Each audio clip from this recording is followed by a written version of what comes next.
I've done millions in mowing, millions in fertilizing, and millions in pest control. All three work, and there are incredible companies in each and one of these industries. But when you line the numbers up side by side, one model scales very differently than the rest. Let me show you exactly what I mean. But first, let's start with what it actually takes to get you rolling and out producing revenue. So we're gonna start with a lawn care setup. Typically, a lawn care, you're gonna have a half-ton truck, so we're gonna go with $40,000. Trailer, $5,000-ish. You need 1 to 2 commercial mowers, so anywhere from $12,000 to $20,000. Then you get your string trimmers, blowers, miscellaneous equipment, edgers, $2,500 to $5,000 somewhere in there. So total startup cost between $16,000 and $80,000. Now I know you're gonna say you can go get a half-ton truck or a small Ford Ranger with a dovetail with some push mowers. I get it. I'm not disagreeing with you. Yes, you can. I'm going off averages here because every market's different, right? So total setup, about $60,000 to $80,000. Next, we're gonna go into fertilization weed control setup. Again, you're probably gonna have hauling heavy products, right? From liquid water to fert bags. So you're gonna need typically 3/4 ton truck, $60,000 to $70,000. If you go NPR box truck setup, all in, to all your sprayers, hose reels, pumps, all put on $90,000 to $100,000 somewhere there. Spray rig or ride-on. So if you're doing liquid, you're gonna need a spray rig with hose reel. Ride-on, when you start getting some acreage, you're gonna need a ride-on sprayer, shredder. Anywhere from $5,000 to $20,000. So your fertilizer and chemical inventory, go with $2,000 to $3,000. Then PPE, small tools, $1,000 to $2,000. So total startup for fertilization weed control is $70,000 to $110,000. Pest control, small pickup or van, $25,000 to $35,000. Tank and sprayer. By the time you go get your B&G, backpack sprayer, foggers, go with $3,000. Chemicals, go with $1,500. PPE, small tools, respirators, blah blah blah. $1,000. So total startup costs $30,000 to $40,000. And as I'm talking about this, like when it comes to storage facilities or having an office, this wasn't going to be in the video, but as I'm thinking through it, even at scale, you could run a pest control company without having an office. You could have the technician stop by, pick up product once a week from your garage or from supply store. With fertilization weed control, it'd be hard to run in a garage because you almost need a storage unit because you have a place to store all your fert. You have to have holding tanks for water, fill stations, things like that. You could get away with the storage unit and then move into an office as you scale. With mowing, storage unit would work well. Multiple storage units works well. If you had an enclosed trailer, you could lock it up, keep it hooked up to the truck. That would work as well. So you wouldn't technically need an office right away, but at some point you're gonna need a place to put all your equipment there. So I just thought through that. So it wasn't in the video, but it is now. Next, we're gonna go to labor efficiency, daily production, and cogs of lawn care. So typically you see a 2-man crew. The most efficient crew is always gonna be a 1-man crew, but team members just kind of burn out, especially in the middle of the season. They just don't like working alone. It's just really hard. So typically you see a 2-man crew, you get 3 to 4-man crews. Typically the efficiency drops off of the third person. Getting to HOAs, things like that, a little bit different story. So hourly pay, $18 to $22 an hour. Daily production, 15 to 25 lawns, unless you get into some acreage where you're just doing a few properties here and there.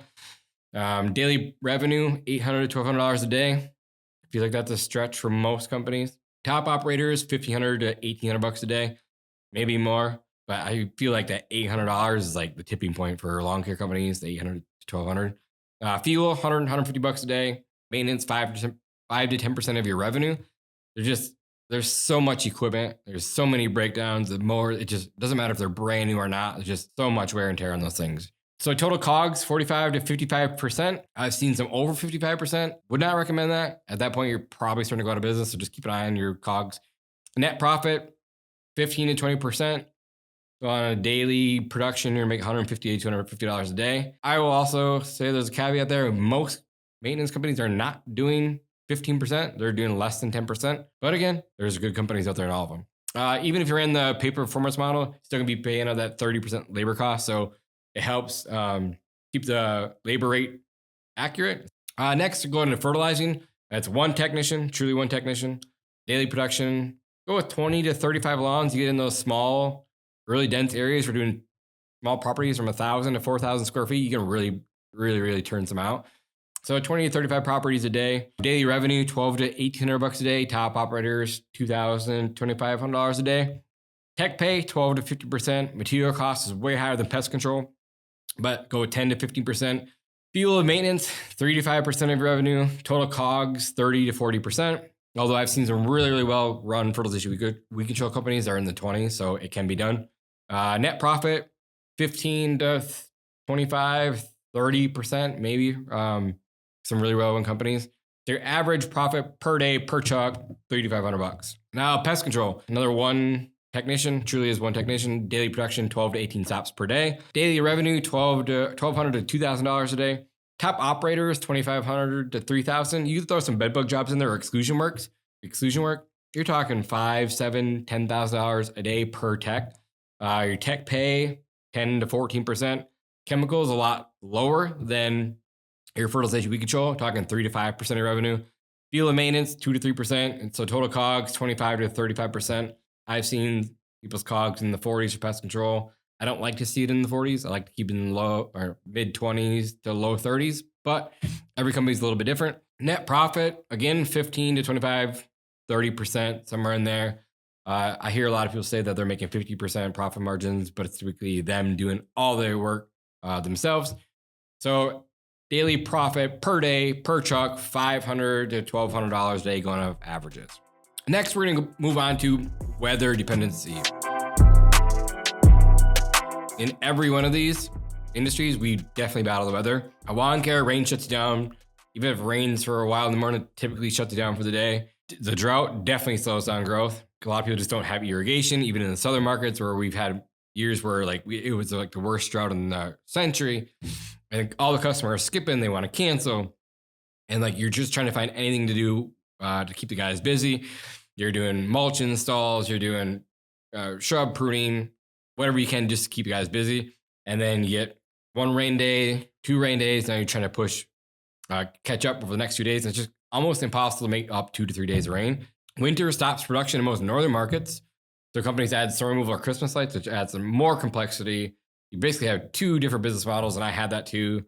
I was, doing maintenance in the summer, and I switched businesses in the winter, have a whole different set of equipment. Trucks are getting beat to shit. The weather definitely affects maintenance for sure. In southern markets, most companies, I think, switch to bi-weekly. So it drops revenue in half. Depending on more HGB visa guys to bring them in the summer because it's so heavy dependent in the summer, lay them off the winter. But whole another video, so we're not going to go down that rabbit hole. Fertilization weed control. Obviously, wind and rain can delay applications, but typically you can get out there if it stops raining early. The season's typically longer than in mowing. Next, fertilizing. Rain and wind can definitely delay applications. If you get heavy wind, you get shut down.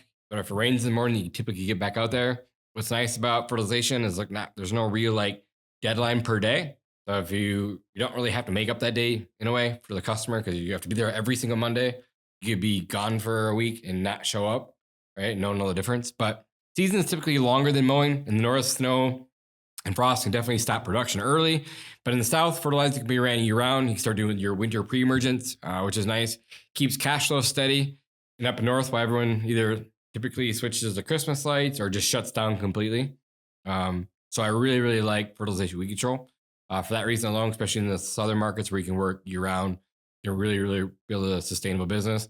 And then in the northern markets, you're typically laying people off, and then you're hoping that all of your guys come back in the spring. It just makes it a little bit harder. Pest control. Rain may delay exterior treatments, of course, and mosquito treatments, but you can always do interiors. Commercial accounts keeps things going year round. Hot weather actually boosts business. More bugs equals more calls. Even in winter, rodents, bed bugs, roaches keep the phones ringing for sure. So when I started Pest Badger, I had to decide what service industry in my area that I could work year round. And for me, that was pest control.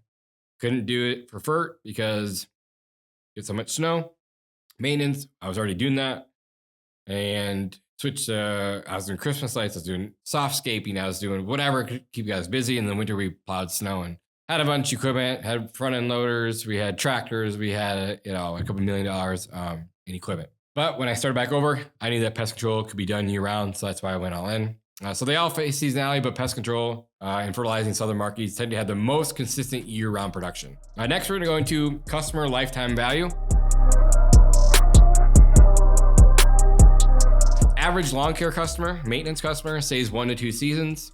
Again, I went with averages, so $50 per cut, 20 cuts per year, $1,000. You add spring and fall cleanups, another $500 a year. So total LTV, $2,500. If you're doing prunings or Mulch installations, yes, you can definitely increase that number to $3,000 to $5,000. Not disagreeing with that. But we're just talking about maintenance. So fertilizing, average customer stays 3 years.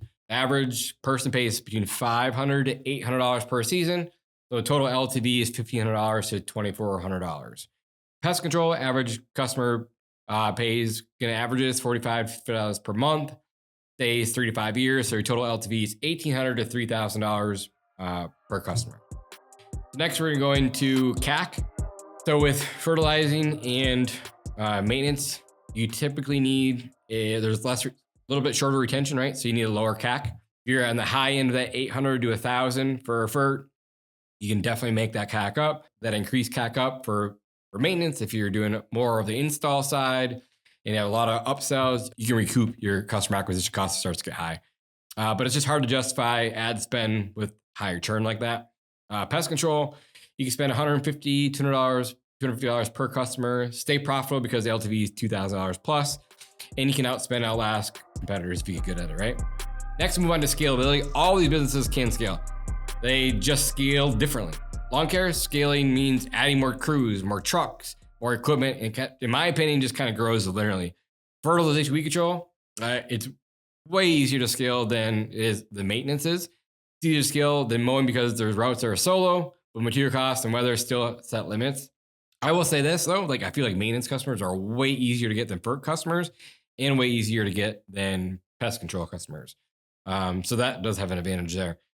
But again, fertilization, weed control, way easier to scale than maintenance in my opinion. Pest control, each truck can produce $300,000 to $400,000 per year.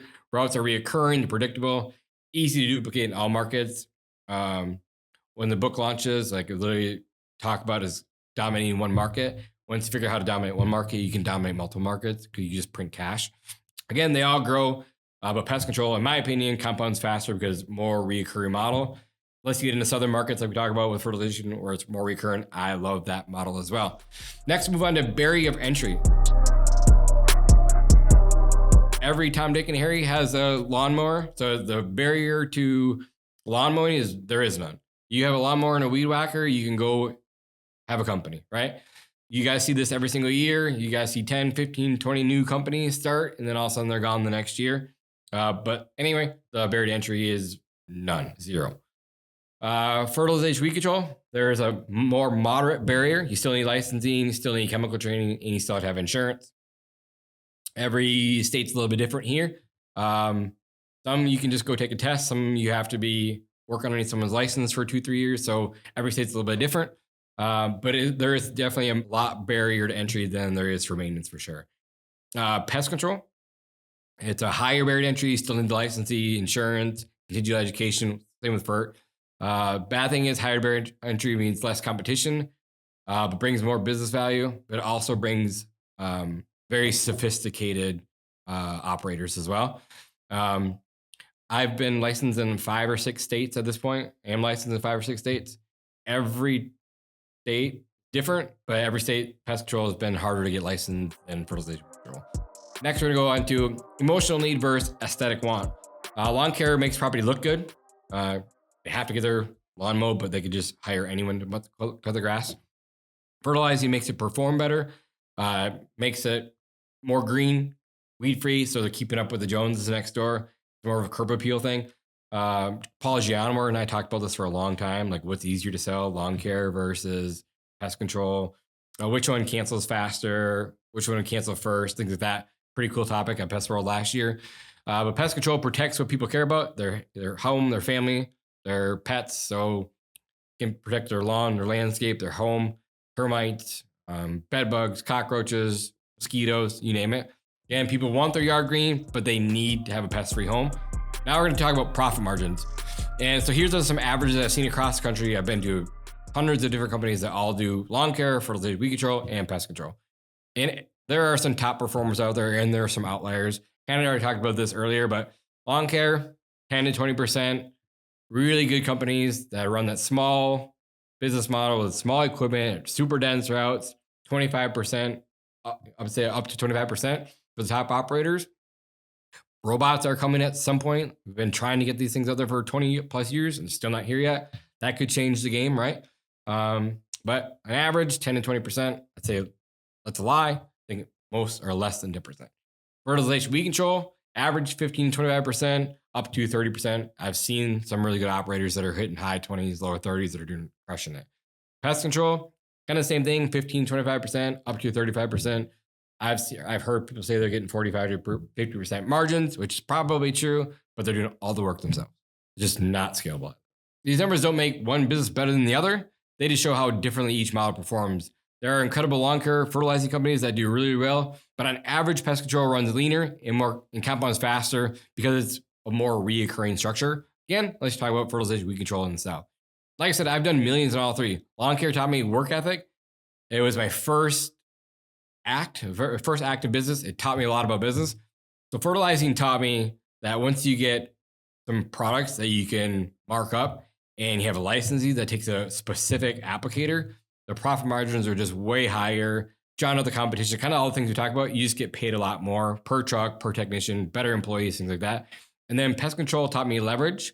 Like I said, if I'm going to go spend my money, let's just go back to that original model. But it's $70,000, $100,000, or $25,000. One's going to return me $200,000 to two people. One's going to return me $250,000 with one truck that cost me $100,000, or the next truck's that cost me $25,000 to $35,000 that can make $300,000 to $400,000 a year. Where can I get the best return on my money, and where can I recoup my money the fastest? And talk about pest control. So when you talk about asset utilization costs, it's way better in pest control because I'm getting way higher return on my investment. So when you look at the numbers purely side by side, pest control gives you the most room for growth and more predictable revenue to build on. Next, I want to talk about valuation exit multiples. Again, take this for what it's worth. These are averages, and I've seen each and one of these industries get way higher multiples than these. So these are averages. So when you talk about where am I going to get the best return on my money when I go to sell this thing, because we all have an exit plan at some point, right? So lawn care, it's going to get 1.5 to 3 times multiple. Fertilization weed control, 2.5 to 4 times EBITDA. And pest control is 4 to 8 times EBITDA. You get platform companies in each of these, it could be way higher than that. I've seen multiples for lawn care, I've seen multiples for fert, and I've seen multiples for pest control that are way larger than these numbers. So just take these as averages and for what it's worth. It's the same hard work in every industry, but investors pay a little bit more for the predictability, those contracts and retention, and pest control just does check all those 3 boxes. So if you're mowing or fertilizing or thinking about adding pest control, take this as your sign to run the numbers. All 3 of these work, but one of them compounds faster, holds customers longer, and builds a business that grows every single year.